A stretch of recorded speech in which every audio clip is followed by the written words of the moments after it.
How to create or register KakaoTalk account. Hey everyone, welcome back to the channel.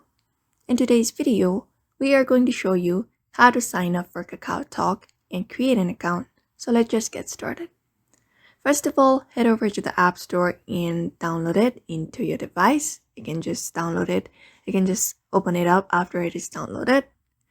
And you'll be presented with two options on your screen, login or sign up. So you can sign up to create an account, and let's just get started with the process.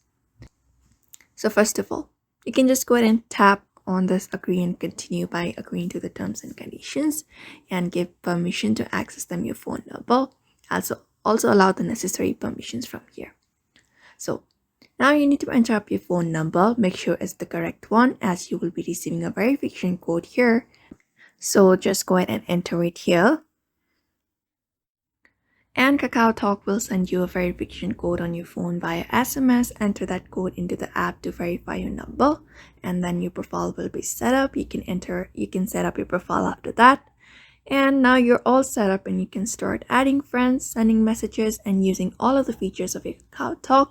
And that is it. You have successfully created a KakaoTalk account. So if this video helped, don't forget to like, subscribe, and comment for more tutorials. And thank you for watching.